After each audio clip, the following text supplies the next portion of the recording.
पहले वीडियो में हमने ज्वार भाटा के विषय में बताया था। आज महासागरीय धाराओं के संबंध में हम बताते हैं। जिस तरह से स्थल भाग पर बहुत सारी नदियाँ चलती हैं, इसी तरह से समुद्र में भी धाराएं चलती हैं। उनकी गति धीमी होती है, लेकिन समुद्र का पानी भी एक स्थान पर स्थिर नहीं रहता, वो भी आगे पीछे कहीं ना कहीं बढ़ता है। ये जो पृथ्वी है अपनी भूमध्य रेखा पर 1665 किलोमीटर प्रति घंटे की चाल से घूमती है और पश्चिम से पूर्व की तरफ ये अपना चक्र लगाती है। तो जब पृथ्वी घूमती है तो भूमध्य रेखा के पास जहाँ समुद्री भाग हैं, समुद्र का पानी भी पृथ्वी के साथ साथ आगे बढ़ता है, जिससे जैसे ये अटलांटिक महासागर है तो अटलांटिक महासागर में पूर्व से पश्चिम से पूर्व की तरफ जलधारा भूमध्य रेखा के साथ साथ चलती है। और जब स्थल भाग के पास ये पहुंचती है तो स्थल से टकराने के बाद इसके दो भाग हो जाते हैं। एक दक्षिण की तरफ मुड़ जाता है और एक उत्तर की तरफ मुड़ जाता है। और फिर ये जैसे ये दक्षिण की तरफ मुड़ा हुआ धारा का भाग है तो ये पश्चिम की तरफ विपरीत दिशा में चलने लगता है। इसी तरह उत्तर वाला भी पश्चिम की तरफ चलने लगता है और यहाँ ब्राज़ील के पास स्थल भाग से टकराकर फिर जैसे ये दक्षिणी अटलांटिक की धारा है तो यहाँ ब्राज़ील के पास टकराकर इसके दो भाग हो जाते हैं।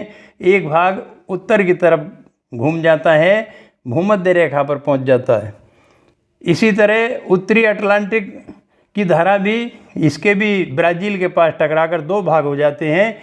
एक भाग दक्षिण की तरफ भूमध्य रेखा के पास पहुंच जाता है और एक भाग उत्तर को चल देता है।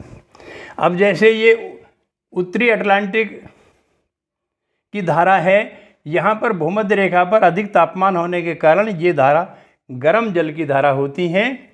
तो ये जो उत्तरी अटलांटिक की धारा है, ये धारा यहाँ दक्षिणी अमेरिका के तट से टकराकर फिर उत्तर की तरफ घूम गई और यहाँ पर गल्फ़ की खाड़ी है।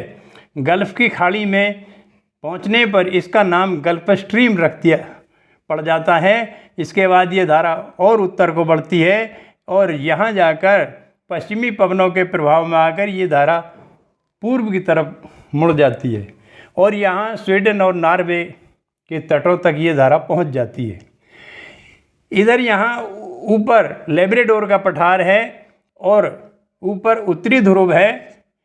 उत्तरी ध्रुव की तरफ अधिक ठंड होने के कारण यहाँ से ठंडे पानी की धारा चलती है और ये स्थल भाग के साथ साथ दक्षिण की तरफ आती है और यहाँ लेब्राडोर के दक्षिणी हिस्से के पास नीचे से गल्फ़ स्ट्रीम की धारा आती है और ऊपर से लेब्राडोर की धारा ठंडे पानी की धारा आती है। यहाँ गर्म और ठंडे पानी की धारा का आपस में मिलन होने के कारण यहाँ पर कोहरा उत्पन्न हो जाता है और इस कोहरे में प्लैंकटन नाम का एक ऐसा पदार्थ होता है जो मछलियों को बड़ा पसंद होता है। तो पूरे महासागर की मछलियाँ यहाँ को भागती हैं और यहाँ संसार की सबसे अधिक मछलियाँ पकड़ी जाती हैं। इसे ग्रांड बैंक कहते हैं। अब यहाँ पर आइए, ये जब स्वीडन और नॉर्वे के पास ये गल्फ़ स्ट्रीम की धारा पहुँचती है, उत्तर से कनारी की ठंडी धारा आती है और वो ठंडी धारा, ठंडा पानी भारी होता है, गर्म पानी हल्का होता है। तो ये गल्फ़ स्ट्रीम की धारा तो यहाँ के तटों को नहीं जमने देती और ठंडे पानी की धारा इसके नीचे होती हुई इधर यहाँ भूमध्य रेखा तक आ जाती है और इस तरह से उत्तरी अटलांटिक महासागर में धारा का एक चक्र बन जाता है। ठीक इसी तरह से दक्षिणी अटलांटिक महासागर में भी यहाँ अफ्रीका के पश्चिमी तट से ये गर्म पानी की धारा पूर्व से पश्चिम की तरफ चलती है और ब्राज़ील के पास टकराकर इसके दो भाग हो जाते हैं। एक भाग नीचे की तरफ चल देता है और एक भाग भूमध्य रेखा पर पहुंच जाता है। जो भाग नीचे चलता है उसको ब्राज़ील की धारा कहते हैं। फिर दक्षिणी अमेरिका के दक्षिण में इधर से फाकलैंड की ठंडी धारा आती है और ये धारा आमने सामने यहाँ पर हो जाती है। ये जो ब्राज़ील की धारा है लगभग 45 डिग्री अक्षांश के पास जाकर पश्चिमी पवनों के प्रभाव में आकर इस धारा की जो दिशा है वो पूर्व की तरफ हो जाती है और इस तरह से फिर ये धारा आगे चलकर दक्षिणी अमेरिका के पश्चिमी तट पर पहुंच जाती है। यहाँ पर इसे बेंगुला की धारा कहते हैं और फिर ये धारा ऊपर जाकर दक्षिणी अटलांटिक महासागर की धारा में मिल जाती है। तो इस तरह से उत्तरी अटलांटिक महासागर में धारा का चक्र बन जाता है और इसी तरह से दक्षिणी अटलांटिक महासागर में भी धारा का चक्र बन जाता है। अब इसके विपरीत ये यहाँ पर प्रशांत महासागर है और यही प्रशांत महासागर इधर यहाँ तक आता है। तो प्रशांत महासागर में भी यहाँ दक्षिणी अमेरिका के पश्चिमी तट के पास भूमध्य रेखा पर भूमध्य रेखा के प्रभाव से पश्चिम से पूर्व की तरफ धारा आती है और दक्षिणी अमेरिका से टकराकर इसके दो भाग हो जाते हैं, एक दक्षिण की तरफ चल देता है और एक उत्तर की तरफ चल देता है। जो भाग उत्तर की तरफ चलता है वो आगे चलकर इधर आता है एशिया के पूर्वी भाग में और इसको क्यूरोसिवो की गर्म धारा कहते हैं। ये जो क्यूरोसिवो की गर्म धारा है ये यहाँ पूर्वी वियतनाम के पास से उत्तर की तरफ मुड़ जाती है और उत्तर में रूस के पूर्वी तट के पास से ठंडे पानी की ओयोसिवो की ठंडी धारा आती है और जापान के पास में ये दोनों धारा आपस में टकराती हैं और यहाँ टकराने से प्लैंकटन नाम का एक पदार्थ जो मछलियों को बड़ा पसंद होता है वो पदार्थ की यहाँ बहुतायत हो जाती है और यहाँ पूरे प्रशांत महासागर की मछलियाँ यहाँ को आती हैं। जिन मछलियों को यहाँ पर पकड़ लिया जाता है इसे भी ग्रांट बैंक कहते हैं। यहाँ पर भी संसार की सबसे अधिक मछलियाँ पकड़ी जाती हैं।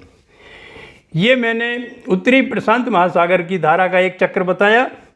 ठीक इसी तरह से दक्षिणी प्रशांत महासागर में भी ये दक्षिणी अमेरिका के तट के पास से दक्षिणी प्रशांत महासागर में भी भूमध्य रेखा के विपरीत पूरब से पश्चिम की तरफ धारा चलती है और आगे चलकर ये धारा एशिया के पूर्वी एशिया के तट से टकराकर आगे ऑस्ट्रेलिया की तरफ चली जाती है और पश्चिमी पवनों के प्रभाव में आकर ये धारा फिर दक्षिणी अमेरिका के तट के पास पहुंच जाती है। इसे यहाँ पर हम्बोल्ट की धारा कहते हैं। और इसी तरह इस धारा का एक चक्र पूरा हो जाता है और उस उत्तरी प्रशांत महासागर में जो धारा उत्तरी प्रशांत महासागर में उत्तर की तरफ जाती है वो धारा आगे चलकर पश्चिमी पवनों के प्रभाव में आकर अलास्का के पास से होती हुई फिर अमेरिका के पश्चिमी तट से होती हुई भूमध्य रेखा की तरफ आ जाती है और यहाँ इसका नाम कैलिफोर्निया की धारा कहा जाता है। अब इसके बाद ये यहाँ पर हिंद महासागर है।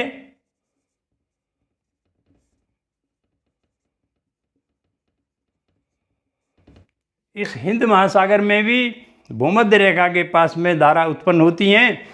तो एक धारा तो उत्तरी हिंद महासागर में उत्पन्न होती है और उत्तरी हिंद महासागर में के थोड़े उत्तर की तरफ भूभाग अधिक हैं। तो ये धारा अफ्रीका के पूर्वी तट से टकराकर इसका कुछ भाग भूमध्य रेखा के पास को चला जाता है और शेष भाग उत्तरी अरब सागर वगैरह में विलीन हो जाता है। और जो भाग दक्षिणी हिंद महासागर में चलता है वो अफ्रीका के पूर्वी तट से टकराकर इसका नाम अगुलहास धारा गर्म धारा पड़ जाता है और आगे 45 डिग्री के आसपास पश्चिमी पवनों के प्रभाव में आकर ये धारा फिर पूर्व की तरफ मुड़ जाती है और इस तरह से इसका भी एक चक्र पूरा हो जाता है। ये मैंने संसार के जो महासागर हैं उनमें जो धारा का प्रवाह है उसके संबंध में बताया।